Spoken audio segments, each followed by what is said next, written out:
Hey guys, welcome back to another whiteboard chat, and today we are going to talk about stress. So, stress we've talked about time and time again, but how do we actually reduce stress?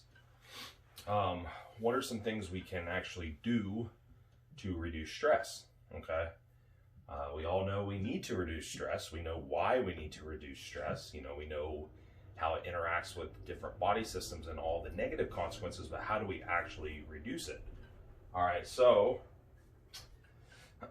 let's first talk about a couple different types and how we need to view stress as a whole. Okay, so first off, total stress load, and this is supposed to be a little pie chart. The pie chart is blank because, well, it's going to vary from person to person in terms of how you fill in that pie chart, right? So this would just illustrate this is 100% capacity. Okay? That's 100% capacity of our stress resources. This is what we can handle and still keep our body in a homeostatic state. Not produce, not be too sympathetically driven, not produce too much stress hormone cascades. So this is what we can handle, okay? So again, how that's filled in is really just going to depend on the person and what their resources are tied up in. So we could give an example. This big slice here, this half slice, might be we'll say, oh, okay, here's a good one. This might be job, finance.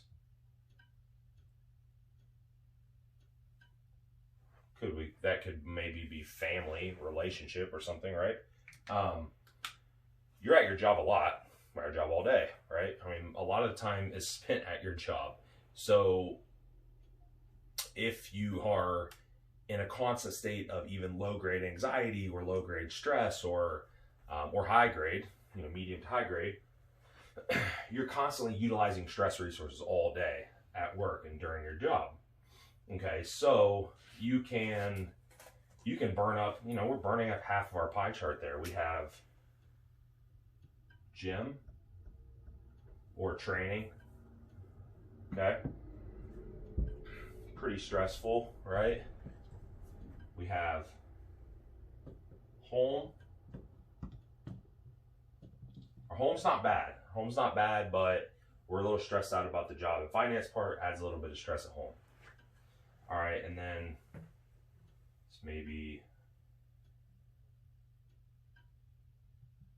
sleep. Okay, why do I put sleep? Because you're too busy and you don't sleep enough. Okay, so and again, we could slice up this chart however we wanted. The problem is a lot of people fill up more than 100% of their chart, therefore they are spilling over, and over time that becomes an issue. The way we view stress should be we need to view it in its totality. So we need to not just view how stressed out we are from any of these one or other situations. We need to also view how we are stressed as a total and as a whole. Okay, so we have different types, right? We have physical, that could be work, that could be job, or job and work, that could be gym, that could be a number of things, right? So we have emotional and perceived. That's huge.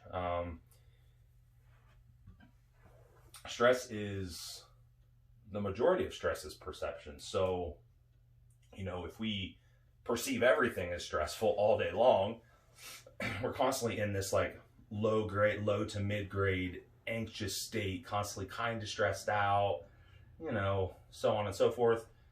That's a ton of stress. Like that's contributing greatly to that total stress load. You're constantly in a slightly to moderately stressed out state. Okay, indirect could be all kinds of other things that are unrelated. Anything else, the miscellaneous category. So yeah, lots of different types of stress. It can come from everywhere. It's all around us and it's all the time. Okay, so I was trying to figure out when I was going to make this video because, well, I didn't want to get stressed about it because that's kind of a silly thing to get stressed about. It's like, dang, So again, like, that's stress, right? So, all right, well, let's actually go through this first. I have this positive versus logical, and all that really means is, yes, I do really like people to be positive and brain train and reiterate things over and over, but we also need to be realistic and logical and not overconfident in the way we approach things, and be have realistic steps we can take. So how does this look on paper? Well, step one, awareness. Most people are terrible at stress awareness. I can't tell you how many clients that I have that they have no clue how stressed out they are and how stressed out their body is. We start going through and I start pinpointing little things or have little parameters that they can measure, just little things that they can start picking up on, and they're like, wow, I'm stressed all the time. I'm anxious about what I'm eating or what I need to eat or when I need to train or at work or every little thing all day long. They're so stressed. Okay. So we have to become aware. It's hard to do on your own because it's very subjective, and it can take like somebody, like myself, like working with somebody. Sometimes it requires that to be able to figure it out. Sometimes, unfortunately, it requires a, some type of catastrophic event where their body breaks down for them to realize it. Okay, rational versus irrational. So what are you utilizing your stress reserves on? Like, what are these things that you should be getting stressed about? Are they useful? So are they things that are productive? Or are they furthering you? Are they helping with, okay, so you're stressed about your physique goals. Are the things that you're stressed about really making you more productive, or that you're putting your mental energy into?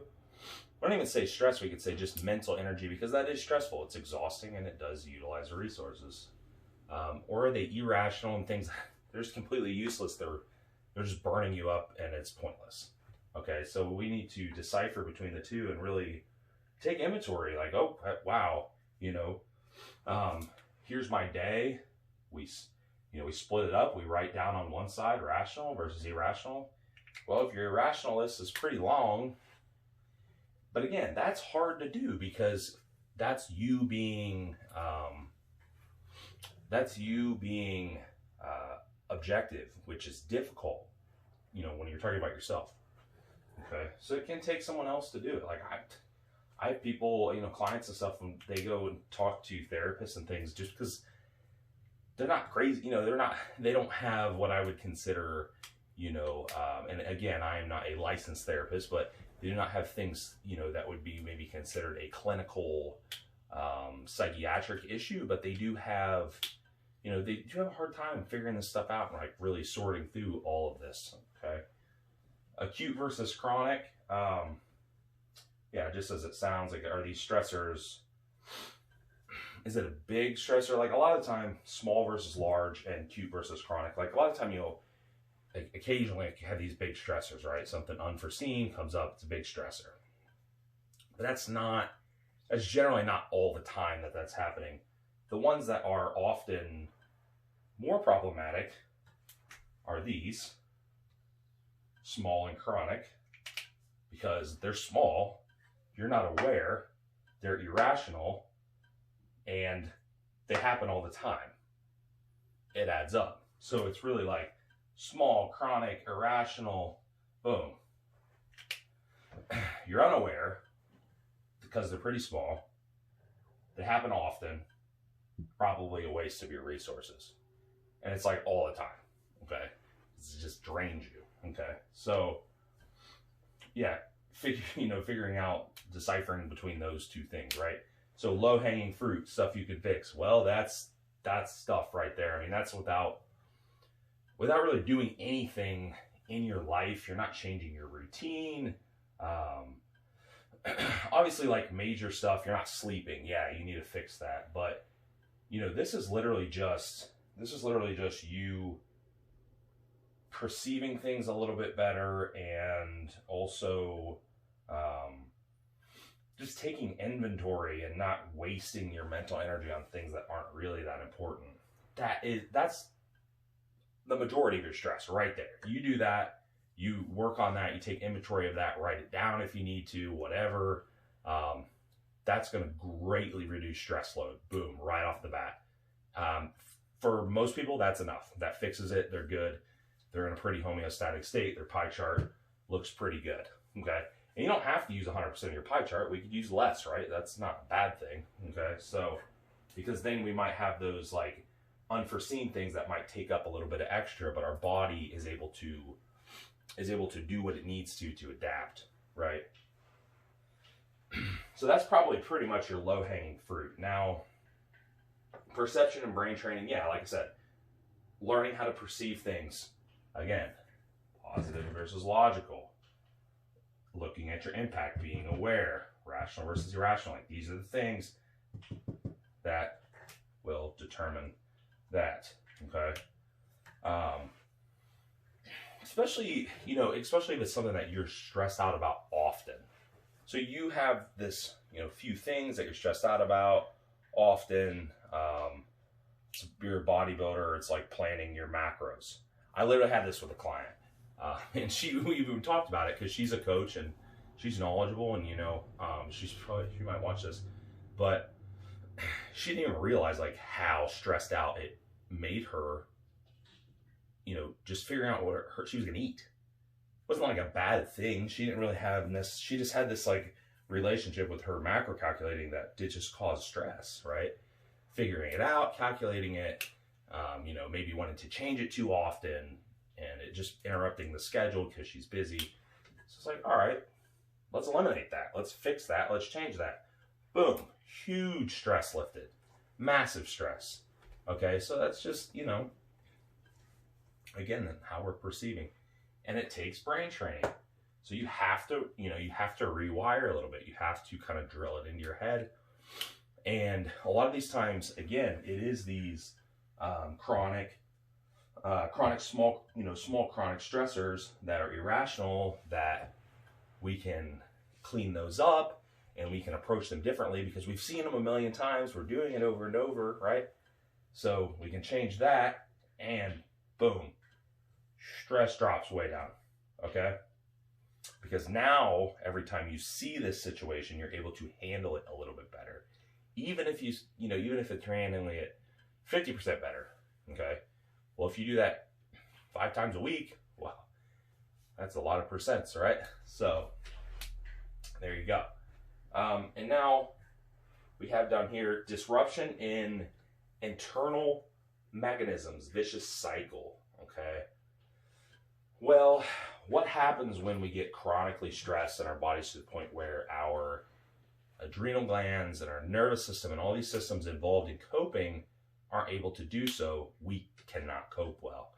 Anyone that's had some chronic adrenal dysfunction, especially adrenal insufficiency, it's really hard to cope with stress because as soon as you're presented with it, you want to detonate. You're like, you can't, your coping mechanisms are gone because your neurotransmitter production is so depleted and your cortisol is gone, okay? So this is not where you want to be.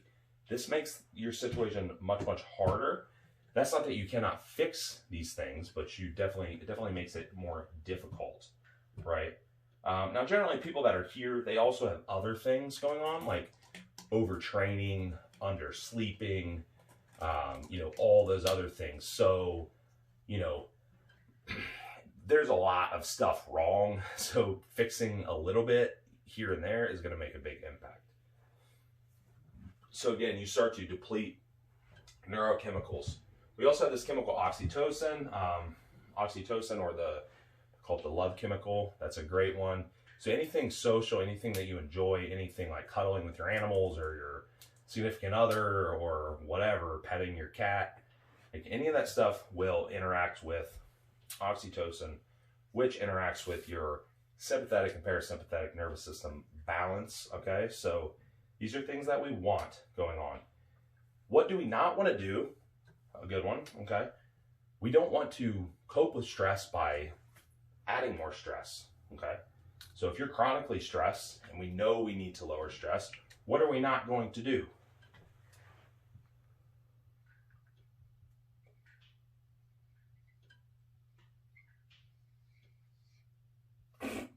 We're not going to train more, okay?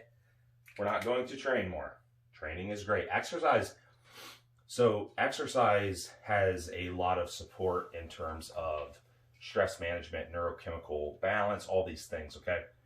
But we're talking about people that are already training regularly, people that are already probably filling this pie chart because they have all the stressors that normal people have, but they also train, okay? So we're not going to train more. We're not going to train, or we're not going to train at least more intensely. We're not going to do any of those things. We need to manage the pie chart, okay? So we're not going to do more cardio. Yeah, I love cardio. Cardio is such a good stress relief. Like, mentally, yeah, it might make you take you away from what you're thinking about, which, yes, is a stress relief, but you're just replacing it with another stress. So we need to find other things. It can literally be anything relaxing, soft belly breathing, yoga, low impact yoga. We can do any type of meditation, guided YouTube videos, whatever. Music that you like, that's not, death metal. I don't listen to death metal for relaxation. Anything, literally anything that relaxes you is good. Training doesn't relax you, that's bullshit. If training relaxes you, you're not training very hard anyhow, so we have a separate issue, okay? So, that is, yeah, I mean, that's basically where we start. We need to take inventory. We need to figure out what the low-hanging fruit are. We need to be aware of what the heck's going on. We need to figure out what's really worth our mental energy and what's not. We need to start picking out the low-hanging fruit and work on those things first. And as we do that, start retraining our brain, and we can make a huge difference in our stress load over time. This isn't including like any supplementation or anything like that. This is literally just lifestyle stuff. And there are other little things like, I've talked about circadian patterns and lights, exposure and that. You can go watch the other videos on circadian patterns. It's on my YouTube. And, we're adding all this stuff together, but I'm solely talking about our like daily stress. Okay. So hopefully that was helpful. Hopefully that set off some light bulbs and some people are like, wow, yeah, I'm probably more stressed than I should be, or I suck at managing it, or whatever, So hope that's helpful. Talk to you guys.